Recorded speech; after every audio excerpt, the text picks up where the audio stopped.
I always like to start presentations with a couple of questions. What do you think of this? Does early language deprivation affect cognitive development? Oh, everyone's taking pictures of the QR codes now, so I'll pause for just a moment. Do you think I can go on though? So, what's the answer? Yes, I'm seeing a lot of yeses. That's good. That's the right answer. There's a general agreement on that. What about does early language deprivation affect psychosocial development? Yes, obviously. And this will be my focus for today. We talk about the impacts of language deprivation, but we often don't talk about the psychosocial development of the child as one of the things that suffers. You can read this quote.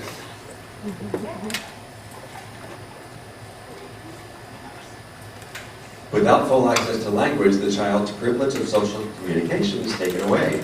Lack of social communication inhibits development of a healthy, strong sense of self, inhibits developing resiliency in order to deal with adversity, and impedes executive functioning. Executive functioning is a very broad umbrella under which a lot of skills fall. Here are just some examples. We have a lot of varied research on this topic about how executive functioning impacts mental health, social emotional development, future success, and a whole range of things, as you see here. You know what Assembly Bill 1836 was? Yes, I hope you're all familiar with it. It was the Deaf Children's Bill of Rights.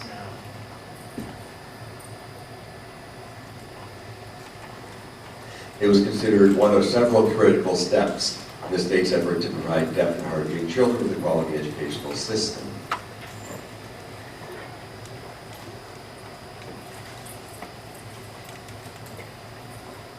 Does the student have sufficient numbers of schoolmates who are similar in age, language, and learning ability?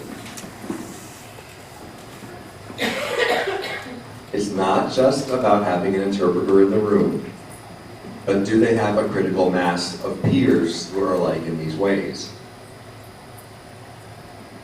Also, are the teachers and other professionals who work with the child skilled in the child's language and way of communicating? This is also critical. You have a critical mass of peers, but you also need to have the staff, the professionals, the adults around the child who are also role models in these ways.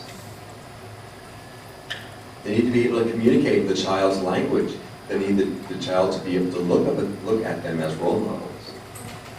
Also, are the critical elements of the educational program available in the child's language and way of communicating?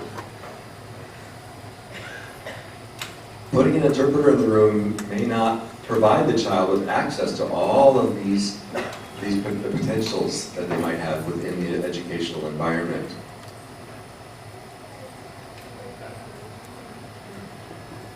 So I just want to share a couple of stories with you. As I said, I'm a principal for a regional program in Orange County. As part of my role, I'm invited to a variety of meetings. A lot of families come to visit our programs. And the county regional program is often referred from school districts. The school districts often refer people to us. And then the parents are asked to visit, but they first have to ask the department the district for permission.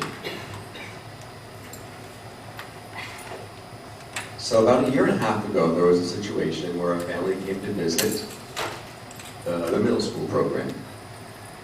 They really liked it. They wanted their daughter to attend. Meetings were set up so they could request permission from the district and support from the district.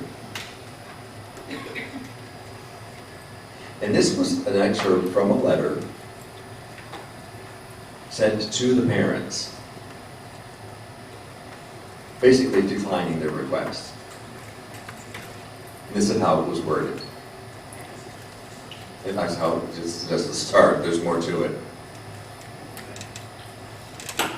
The district feels that they have adequate programs to provide, to satisfy the students' educational needs within the local school district. And that would provide the least restrictive environment, the LRE. And so they also would keep the child close to home, and they thought that would be sufficient.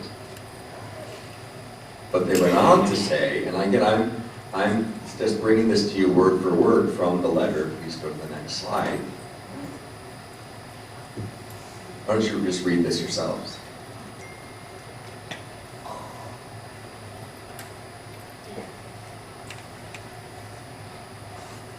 Yeah, this was shocking to me too. You see the emphasis they placed here? I mean, actually, this is emphasis added on my part, but I really thought it's an important part of this to emphasize. Furthermore, 2 of the 3 teachers are deaf. Does that shock you in any way? I was. To me, this is discriminatory. They declined placement because 2 of their 3 teachers are deaf.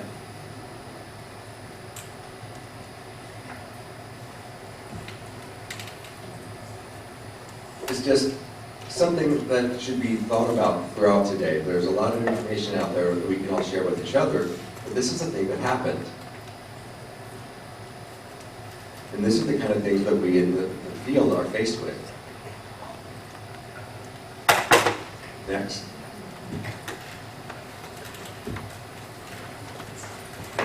This is another one, a recent one. It's within the last couple of months.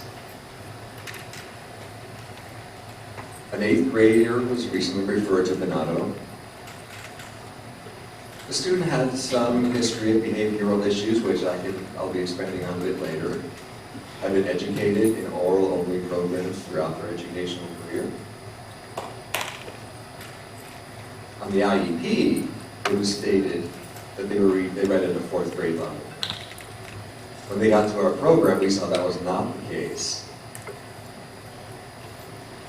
They were reading at only a high 1st grade level. And then when the option of attending Venado was proposed to the IEP team, and I went to the meeting to answer any questions they might have, the district proposed Venado as a placement. The itinerant teacher replied, next slide please. Next slide.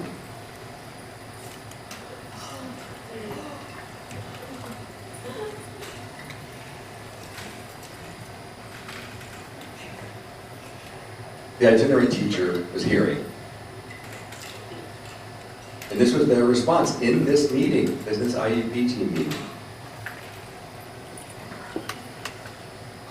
I just heard a general sigh, a gasp when this came up. But I swear, that's verbatim. This was just 2 months ago. Okay. This was said in my presence. So imagine what they're saying behind our backs.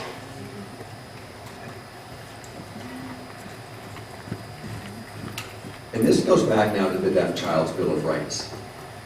You remember the year that was passed? 1994.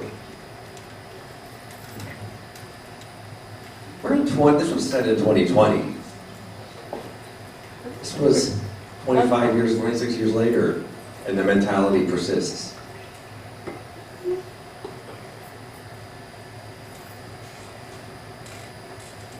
So there's a lot more information out there. Some people are moving forward, but this is a mentality that is still widely held.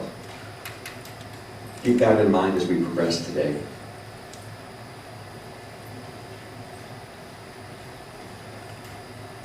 So what generally motivates me? Do you know who this is? This was taken from the film called The Silent Child. And Maisie Sly is the girl's name. This was a short 20-minute film, and if you haven't seen it, I strongly recommend it.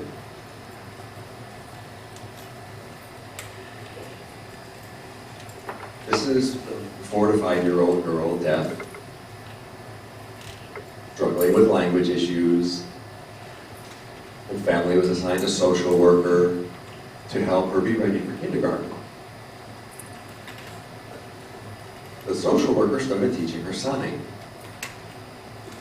And she thrived with that. But the family maintained their resistance.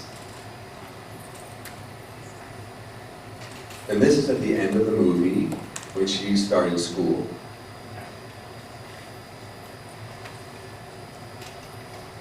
So I want to share a little personal story as well related to this. For those of you who don't know, my younger brother is deaf. As we grew up, he started an oral program. He went through early elementary in a small self-contained classroom. But in about 3rd grade, he was about 9. Our parents saw that he was having problems. He was behind socially, academically. He was struggling. And my brother and I were really close. And he's also another reason why I do what I do now. So my parents decided to send me, the 12-year-old, into the classroom with him.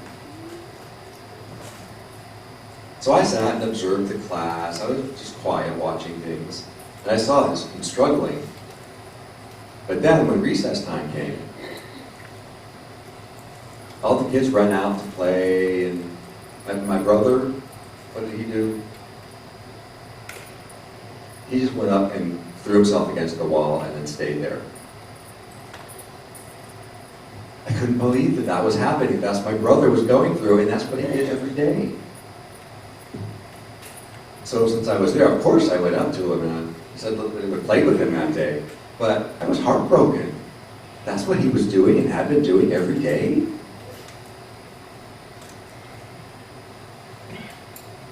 And now at 46 years old, he still hasn't recovered. He's still in that shell. This movie ends the same way. So I'm sorry for spoiling your mood, but this is the scene of her standing up against the wall, alone. So it's a reminder for all of us today to think of how we can, next slide, again, one more, get kids off the wall. So this is my motivation every day. I'm asking you to try to think that way too, and it's not just all about academics. We have to think of the social aspect as well, especially when we're talking about the LRE. So please keep that in mind as we go through the day. Okay? Thank you. Next for today, well, for the rest of the day, we're going to have